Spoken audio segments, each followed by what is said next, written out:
Welcome to three-dimensional graphing. So now instead of just a horizontal and a vertical axis, we have a third axis, this one here. I want to explain a few things about it before we practice. I want to explain what this axis is supposed to look like. But before that even, I want to explain why these tick marks are spaced out the way that they are. So here is an enlarged version of this graph paper. So if we're going to be counting the sides of the squares as 1 unit, and that's another 1 unit, and the same thing going up, that's 1 unit, 1 unit, we have to remember that the diagonal of a square would not count as 1 unit if we want everything spaced out equally, because the Pythagorean theorem tells us if this is 1 and this is 1, then this isn't 1, this would be the square root of 2. Which is about 1.4. So if I'm counting this as 1 and this as 1, then this would be 1.4. So 1 out of that 1.4 would be approximately here. It's approximately 2/3 of the diagonal. So 2/3 of 1.4 is very close to 1. So in other words, now this distance, and this distance are all congruent. They're all 1. So when you space out your three-dimensional graphing, we're going to count this is 1, this is another 1, this is another 1, same thing going up and down. So left, right, up, down are all what we're used to. But we have to remember diagonally that every 2/3 of a diagonal would represent a unit of 1. So that's 1. Now I want to move another 2/3 of a diagonal. So that would put me 1/3 of the way into this box. There's a third here and a third here. So this is a total of 2/3 of a diagonal length. The next 2/3 would be from here to that intersection. And it just continues like that. So I go 2/3 of the way up. Another 2/3 would be a third plus a third right here. And then another 2/3 would put me right on these grid lines. And it's the same in the opposite direction. So I go from the origin 2/3 of the way down. I go another 2/3 of the way. Another 2/3 of the way puts me on the intersection. 2/3 of the way, another 2/3 of the way, and then on the intersection. So you may want to rewind and listen to that explanation again. That is important, and that's why things are spaced out the way that they are. Another thing to notice on this graph paper is that the horizontal axis is no longer x.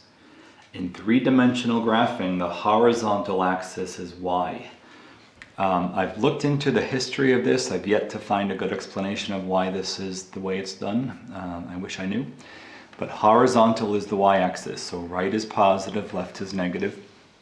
The vertical axis is no longer y, it's the z-axis. Up is positive, down is negative. So the new axis is what we call x. This is the x-axis. And what this is supposed to look like is this. It's supposed to look like the third axis is going forwards and backwards. Now we can't draw forwards and backwards, so it's drawn like this. Okay, so that's what you see on this paper. But it's meant to look as if this piece is coming forward and this piece would be behind the graph paper going backwards. So it's a little strange, and you'll see as we start plotting, we're going to do 2 examples. It's a little strange for this to be the positive because it's drawn in this direction. And we're so used to things down here, thinking 2-dimensionally, being negative x's and negative y's, and we're used to this being negative coordinates. But this is supposed to look like the piece coming in front of the graph paper. This is the piece going behind. So on this x-axis, this is the positive direction coming in front of the graph paper. This is the negative. The ordered triples, they're not ordered pairs, they're ordered triples now, are in the order of x, y, z. So this point 0, 0, 0 has an x of 0, y of 0, z of 0. This point up here has an x of -6, a y of -8, and a z of 10. So we're going to learn how to graph pictures like this. Right now we'll do 2 examples. And we also have to learn how to label the coordinates of the vertices. So the instructions are to graph a right rectangular prism with vertices included at the origin, 0, 0, 0, and at this point. So we want to make a box, a rectangular box. And one of the corners of the box has to be at the origin, and one of the corners of the box has to be here. We want to make a right rectangular prism. So here we go. First thing to remember is just in general how we sketch prisms. The way we sketch prisms in general is we draw a base, we draw another base, a congruent base, corresponding parallel edges, and then we connect them. That's how we draw prisms. Draw one base, draw the other base, and connect them. So that's how we're going to do this. Starting with the origin, 0, 0, 0. And now I'm going to use these points, this x, this y, this z, to work my way over to that coordinate. So the x is +6. Now remember, the positive direction for x is this way. So 1, 2, 3, 4, 5, 6. I put a point there. From here, the given coordinate has a y value of -5. Remember, the y-axis is horizontal, so left for negative. So from here we go left 5. 1, 2, 3, 4, 5. The z value in the given point is 2. The z-axis, remember, is the vertical axis. +2 would be up 2. All right, now again, remembering the way that we draw prisms, just in general, and I know I said this already, but is we start by making one base, and then we make the congruent base and connect them. So I need to finish making this base, and since this is a rectangular prism, we can quickly reason out where that fourth corner of the rectangle has to be. We've got a point 2 above here, so I need to go 2 above here. So this is the first base.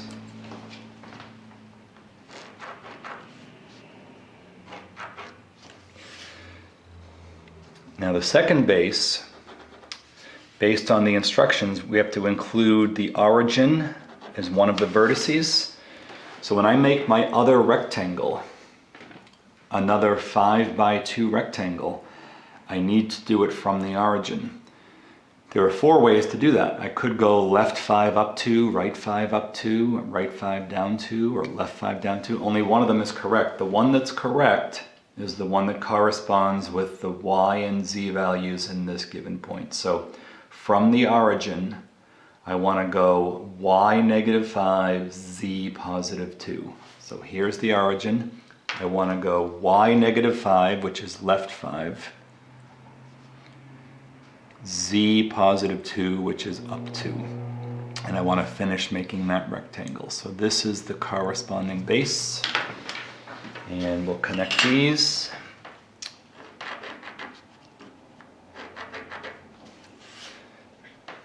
And if I wasn't worried about ruining my dining room table, I would use a thick marker and make this easier to see. Maybe I'll put a piece of paper under for the next one. So I've got my 2 congruent bases, and now I need to connect the corresponding vertices. So the upper left to the upper left, the upper right to the upper right, the lower right to the lower right, and the lower left to the lower left.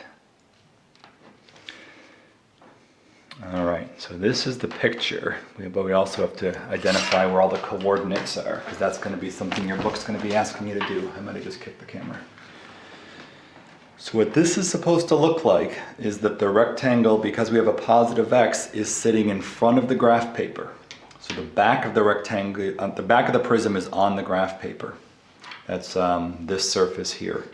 And it's supposed to look like it's coming forward, and it's to the left of the origin and above the origin. So it's sort of sitting sitting up in this area.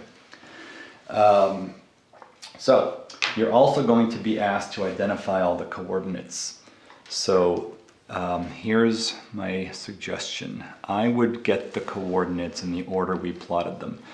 We started at the origin, 0, 0, 0. Now the next point we plotted was we moved 6 from the six on the x-axis, so we changed this point by coming forward 6 spaces.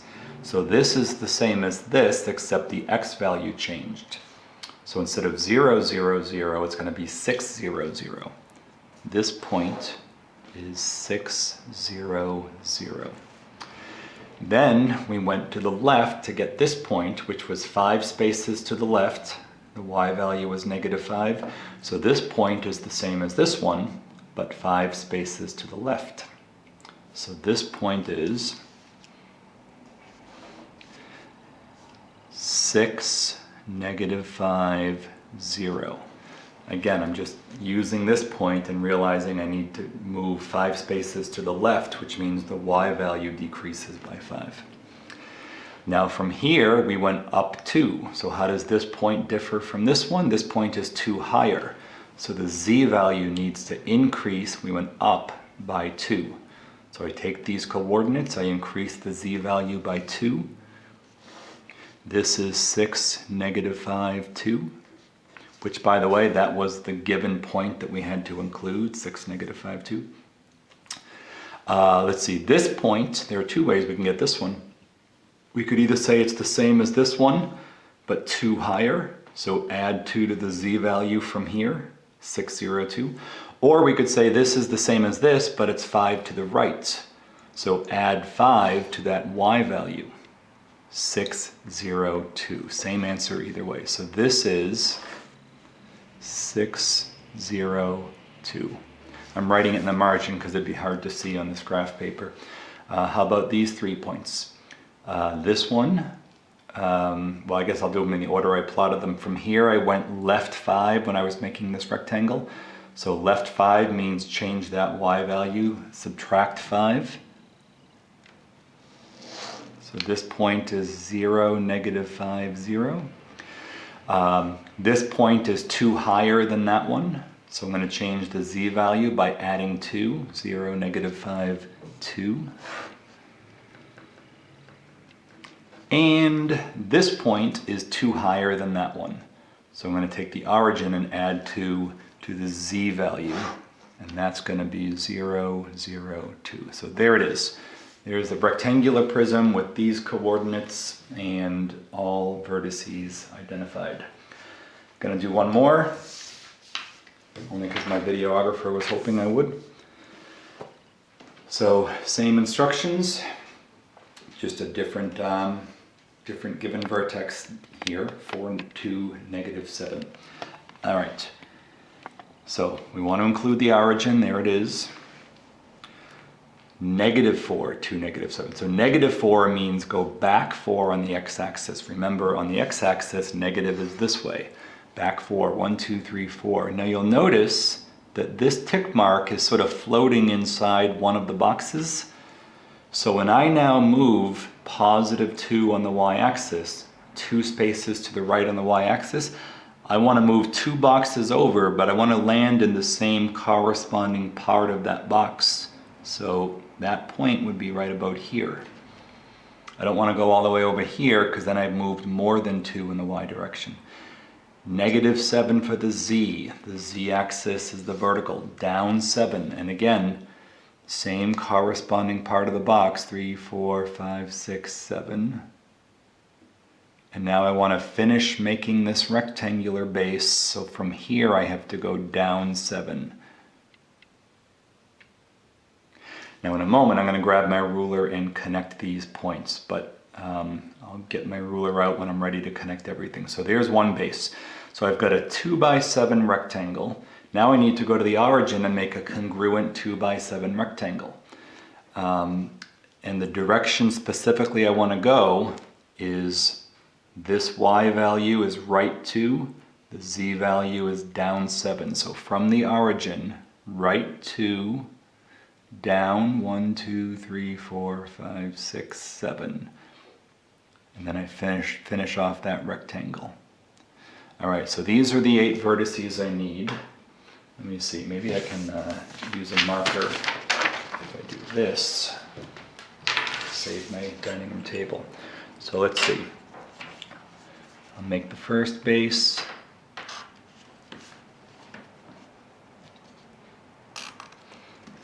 Which is this rectangle, and then the other base. Right now everybody's hitting their fast forward button, that's fine. Here. The irony is nobody heard me say that because they're hitting their fast forward button. Alright, so you make your 2 bases, and then we connect the corresponding vertices. So upper left to upper left. Move the paper, I don't know if I'm still in frame there. Upper right to upper right. Lower left to lower left. Lower right to lower right.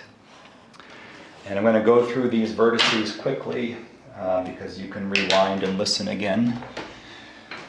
But here it comes. So we started with 0, 0, 0.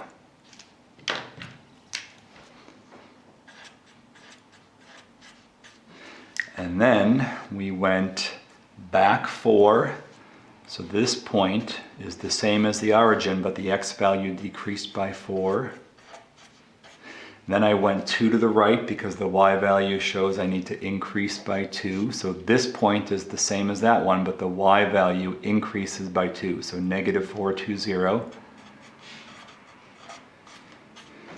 This point is 7 lower than this one, so the z value decreases by 7.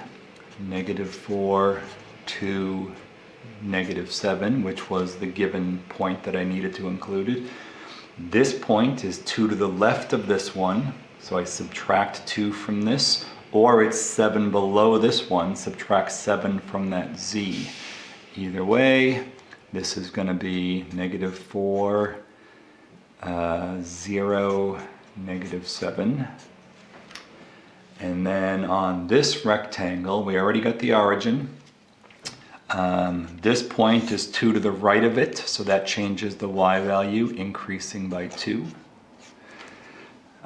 This point is 7 below that one, so subtract 7 from the z, 0, 2, negative 7. And this point is 7 below the origin, 0, 0, negative 7. So lots of stuff in there. I'll see if I can link a copy of this 3-dimensional graph paper to the notes below, so you'll have the access set up, but I did want to explain at the beginning why they're set up the way they are. Remember, on the x-axis, this is the positive direction. That's a tricky thing. And remember, when you're graphing the base from the origin, to follow the direction of the y and z, so you wind up with a right rectangular prism. Good luck.